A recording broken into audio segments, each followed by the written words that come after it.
Hey y'all, welcome to the Healing Station with Dr. Davis. I am your host, Dr. Davis, and today we are going to be having a conversation about therapy versus life coaching.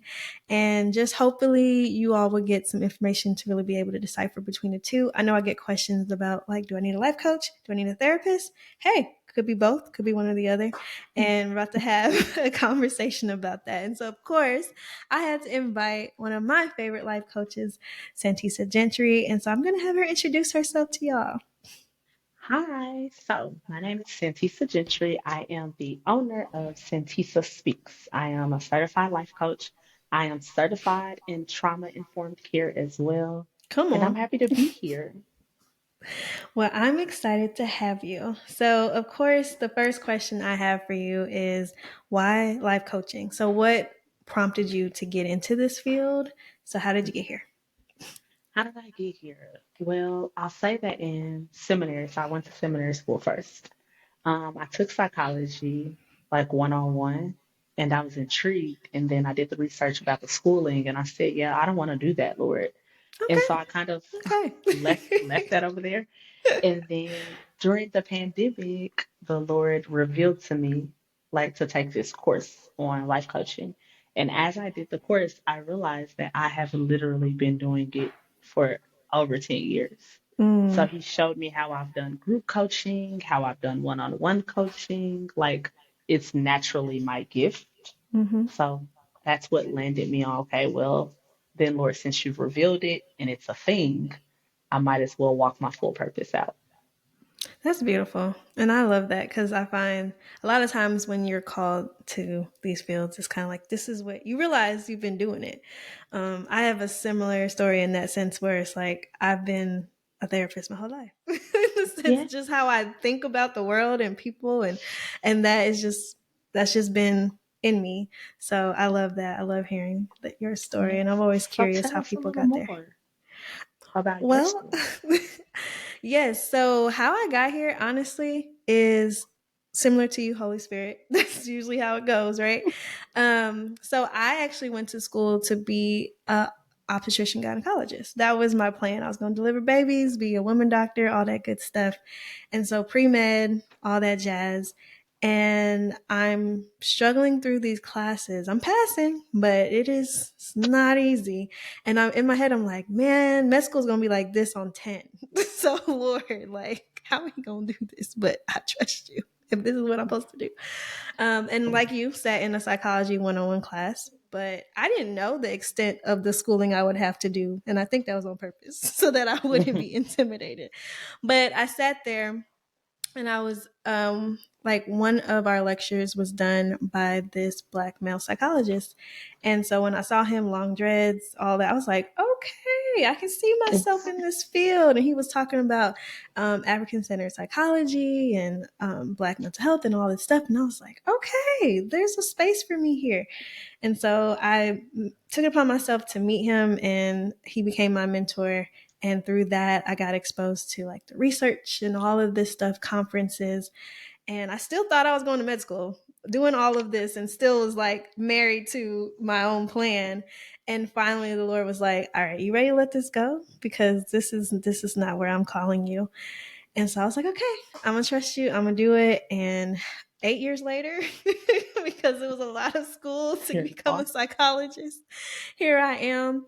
And I absolutely love it. And I wouldn't trade it for the world. Like I really feel like I get to do what I'm called to do and what I love. And it Hmm. doesn't feel like work when it's something that you're called to do. So Yes, that's yes. good. That's good. So, how would, when it comes to life coaching versus therapy, what are your thoughts? Like, how do you differentiate it? Um, like, what are the differences in your opinion? Um, I'm still unpacking that, to be honest. That's real. Like, I'm be honest, I'm very much still unpacking it. Now, if I use a very generic version of what a life coach is, it's like it's someone that comes and helps motivate your goals. It's someone that comes to help you come with the strategy for your goals to execute them and execute them well, holding you accountable and things of that nature. Versus with therapy, therapy is like I'm unpacking all of my things, Mm-hmm. right? and finding a system in order to move forward, but moving forward and healing, not trying to go through a checklist, but actually being whole, if that makes sense. It does. So it's And like like, that's my go ahead. no, go ahead. Sorry. So that's like how my viewpoint works because why I said I'm still unpacking is because much of the life coaching, the way the Lord has me do it, we're still Hmm. very much unpacking some things in order to come up with strategies. Because as a life coach and as one who follows the Holy Spirit, I recognize often times while we can't achieve goals or while we procrastinate and all these things, the root is something that took place in childhood, Hmm. and we just kept practicing the behavior. And so you kind of get trapped in this time warp, though life is going on, but the root of it happens in your marriages and your friendships and your work life. Like the essence of that child that didn't get healed, you're constantly repeating, which is why often when working with clients, I can say, hey, maybe you need to go a deeper dive and look into therapy to unpack that even more than us just coming up with a strategy. No, that's real. And that's why I see like life coaching and therapy going hand in hand in the Mhm. sense of a lot of times what's keeping people from going forward and achieving these goals that they have it's trauma. It's trauma responses. It's these things that are happening in the past and they don't realize it. So it's like, I don't understand why I can't reach my, fitness goals or XYZ. whatever the case may be. And it's like, a lot of times it's because something that has taken place that has kept you stuck, some type of root issue that has continued to manifest itself. So, yeah, I 100% agree.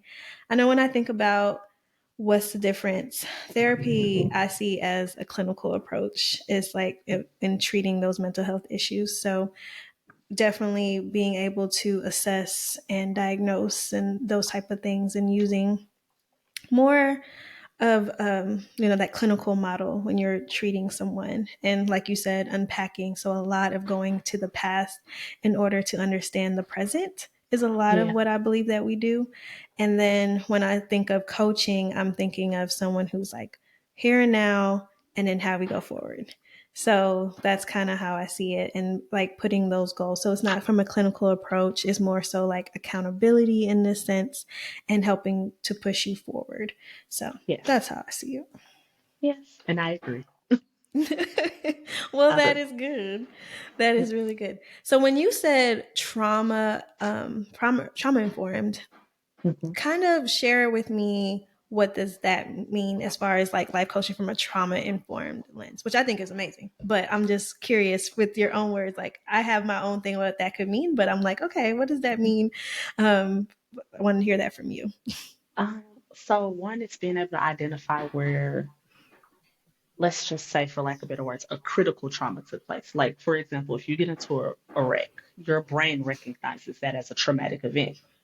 But if you Mm-hmm. get into a wreck and it's the jaws of life have to come out and you watch your mother die, like, oh wow. So not only was it traumatic, but it's a critical trauma. Yeah. And so if I'm working with the client and it's like, okay, I have a fear of driving because I've been in a wreck, my approach to that scenario won't be the same as if I've been in a wreck. My mother died. I watched her die.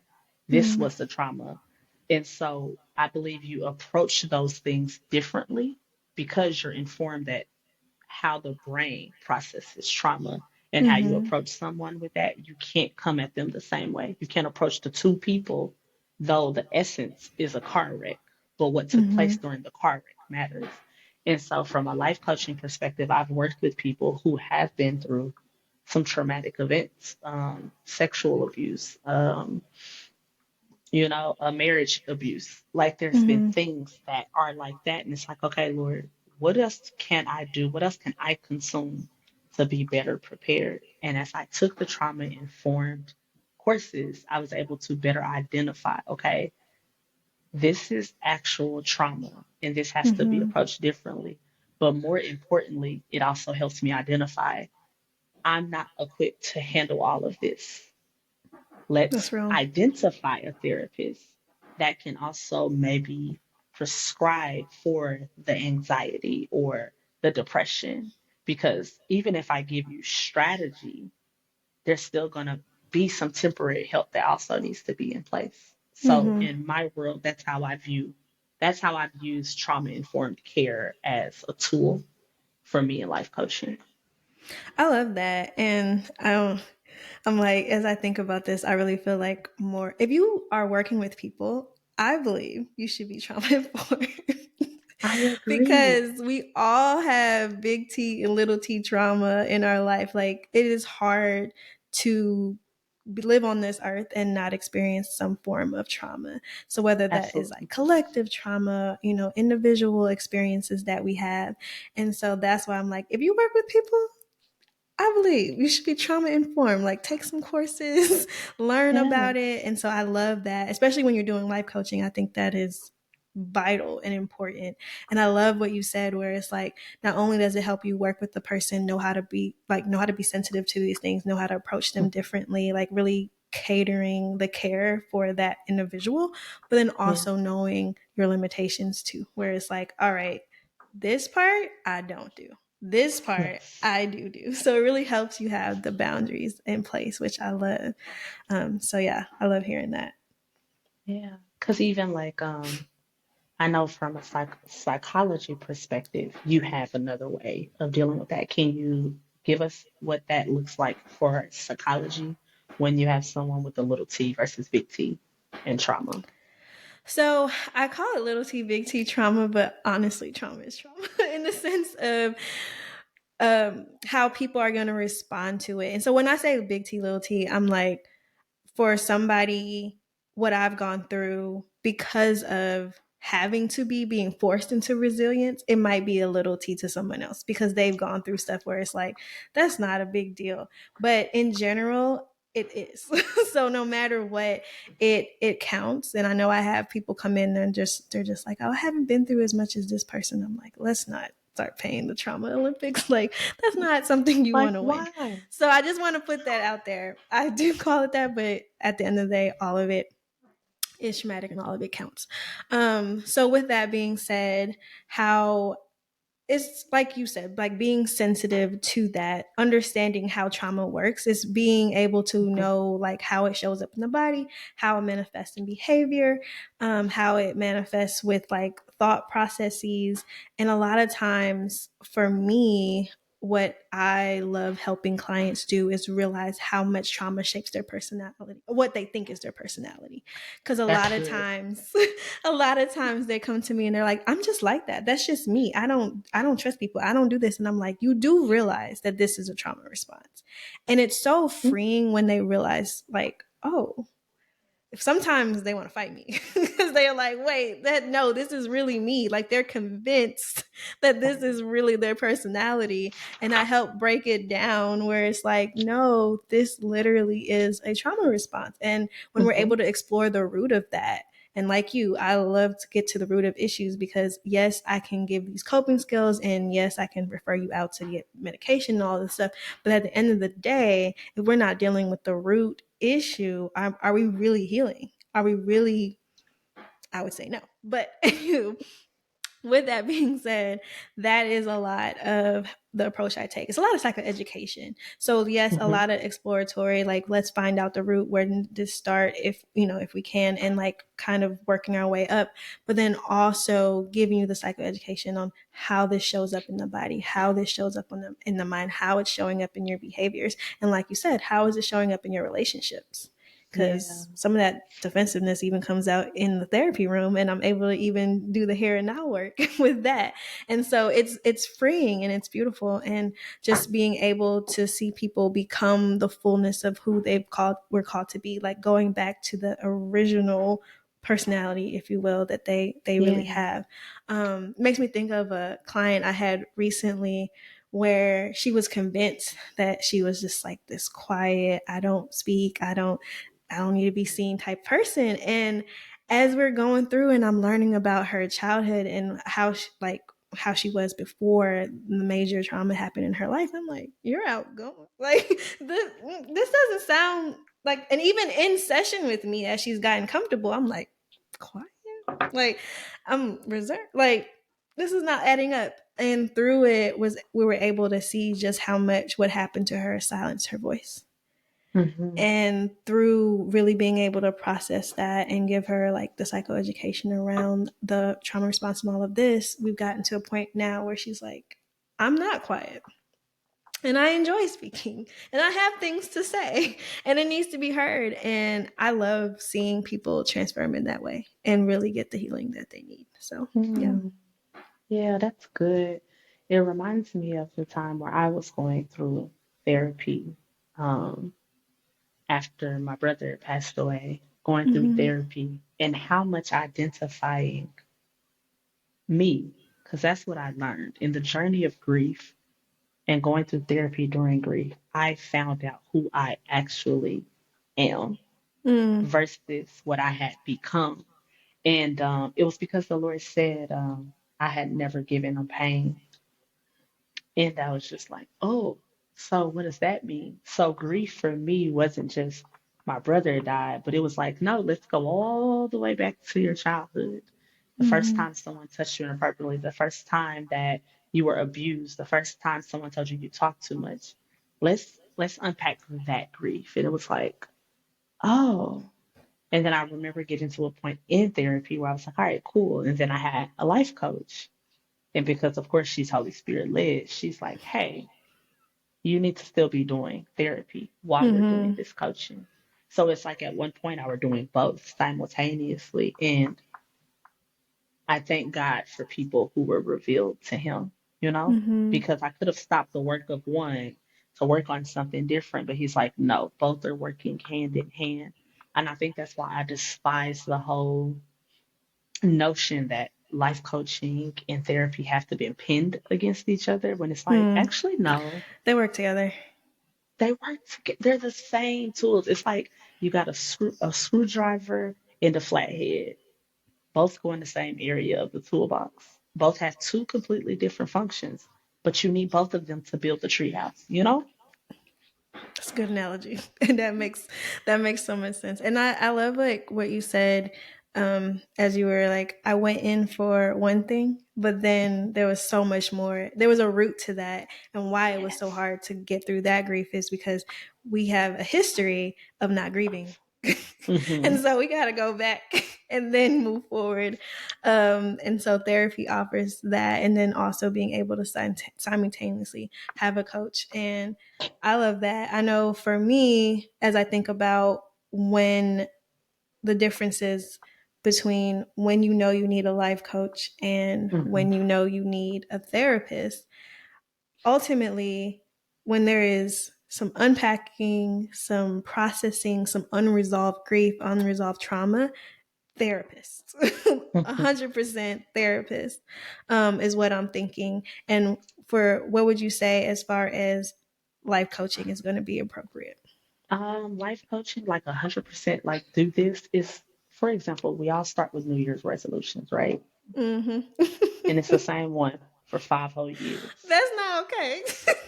5 5 whole years you've been saying the same one. Uh It's oh. like maybe I should sit down with someone and come up with a strategy. One, to identify why am I doing the same thing every year. Mm-hmm. But two, what are realistic goals in order to achieve the things that I want to achieve? And then why do I want to keep doing the same thing I've been asking to do for 5 years? Because maybe it's a hope deferred. I don't know.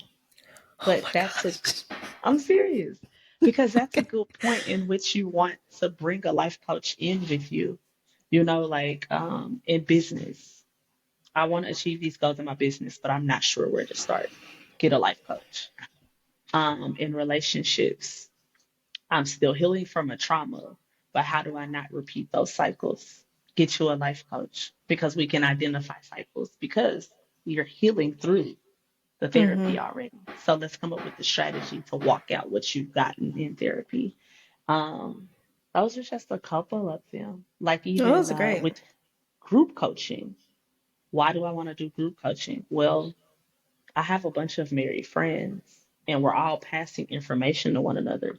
What if we have a coach that's leading us in a direction on where to go? That's helping Mm-hmm. us all individually, but we're able to pour out the wisdom that we have from one another into the room. Absolutely. Which is effective. And there's just something, like, even with group counseling, just something about being in a group that is very special, that adds another, like, collective healing element to it. So, Yeah. but yeah, just my random thought there. But as we wrap up this episode, I'm curious if there's any, like, last minute thought or advice that you want to give people, from a life coach. Um, my last nuggets would be this. If you're not ready to start therapy, maybe starting life coaching to introduce you to freely talking is a Mm, good way to go. And it's because I've had clients who weren't quite ready because of the stigma in the Black community about therapy. mm-hmm, And we did life coaching and it led to therapy. So the end game was still achieved. The healing was still there. And the strategy was to get to a place that I'm ready truly to receive healing. mm, That would be my last caveat because oftentimes you hear people are closed to therapy, so they shut down any form, of right, of help. mental health work. Yeah. And it's like, I wish we would keep telling people, well, if you're not going to go to therapy, then what's the point? Mm, Let's not teach people that. Let's not teach people you don't go to the doctor just because you don't want to go to the ER. Like let's not do that. Let's help people along the way. So that would be my last little tidbit. Try a form of something, whether it's a group coaching or group therapy, because what I love, like you said about group coaching, is not just the communal healing, but you'll often hear something that you've internally struggled with. mm, Someone else just has the courage to speak it out loud. So now you can be honest about what you're actually feeling in order to move forward and heal through it. absolutely. What about you? As I think about what I would like to say from a therapist standpoint is, don't give up on, because I this is what I'm thinking about. And I've had this with clients come in where it's like they come in and they're just like, I tried therapy before and I didn't like it or it didn't work and all of these things. So I want to empower people to Mm-hmm. not give up on therapy and to Mm-hmm. know that fit does matter and not every therapist is for everybody. And the one that's for you is out there and you will Mm-hmm. find them. And so to not give up just because the first one didn't work or something didn't feel right about this time one, it's okay to be like, this isn't working and I want to try someone else or something else. Or even with your therapist, like if there's a certain approach that's happening, you're like, this is not really working. Can we try something else? Like be empowered to be an active participant and an active, Yes. person in your work. And so that's what I want to say. And that's what I want to Yes. encourage because I want to see people healed. So, like you said, let's Same. try something. Let's not give up. Let's make sure that Yes. we're doing our work because it's vital. So, yeah. Yes. Yes. Agreed. Agreed. Thank you for having me. Thank you for being had, for coming on here and agreeing to have this conversation. I appreciate it. And I know this could be helpful because a lot of times, like you said, it's evolving. Like even with me, I'm learning more and more. Like even now as I'm going through life coaching, just seeing the value in it. Because at one point I was like, Why what? would I do that? Like, why would I pay Why would money I? to have somebody like be in my business in Well, this because way? so this is, I think, why the stigma attached to that is because there's so many gurus and they Mm-hmm. have this one size fit all method. And I'm gonna be honest, it's crap. And that's why it gives it a bad rep. It's because it's like one size doesn't fit all. That's real. There's no way to tell me that one size fits all when I have children who have all grown up in the same house, the same mother and father present, and still all react differently to discipline, who all react differently to chaos, who all react differently to learning environments. Mm-hmm. If my children who are raised by me react different and respond different, surely people from all over the globe, coming From from different different walks of parents. life, from different parents, different cultures, different regions, it cannot possibly be the same Absolutely. method for Mm-hmm. all. You can have a framework, but your frame needs to be willing to fit what needs to go into it. And that's why it's hard for me, like, to process some of the stuff I see because it's cringy. It's cringy, and I'm in the field, so I get it. And that's why I'm out here to break the stigmas. I'm like, hey guys, we're not all weird. I promise. We're We're not not all all just, weird. we're not all heebie jeebie talk, because it's like, just love yourself, touch your heart, and it is well. And it's Girl, like, and it is well. I'm If like, I'm touching my only heart. I'm, it I'm was still that feeling some easy. type of way. I'm touching my heart and I still feel it. So, I yes, still I feel get it. it. And that's why you got to try out even different life coaches. That's That's why what I was you get to thinking that, yeah. please interview them. That's why my first consultation is like I have them fill out a form prior so I can get background. But most of that conversation is like, so what do you want to know about me? What do you want to know about my methods? And it's because I'm not looking to make money from you. I want you to be healed and be whole. That's If I real. can't help in that process, I've done a disservice and I've taken advantage of God's people, and I'm not okay with that. I'm not okay with that. I love that. And cause I too have like a consultation and I'm always like, even if it's not with me, I just want to get you connected. And I've had so Yes. many people get surprised that I'm like giving them like referrals and stuff. And they're like, well, isn't this bad for business? And I'm like, no, I'm not. For who? Like, yeah, this is a business, but at the end of the day, like I truly want to see God's people heal. Like I truly do. Yes. And I All know of I them. can't do it I'm not everybody's cup of tea and that is okay. That is Yes. fine. And so whatever it is, it's like if I can get you connected, that's my goal. And that is a job well done in my opinion. So I love Agreed. that you said that. And so yeah, just like I said with a therapist, same thing with a life coach. Like it's a relationship. So let's just make sure that it's a good fit and that we feel good and we feel empowered in that relationship. Because how else are we gonna heal? If you're not uncomfortable, if you're uncomfortable, it's not gonna work. It's So not. I love that. Well, I think that's it. And I Yeah. am so thankful for you coming in. And I hope all of you have been able to learn just a little bit more about life coaching versus therapy and that the stigma has been removed when it comes to life coaching in particular. And I love you all. Let's continue to heal together. And I'll see you next week. Bye.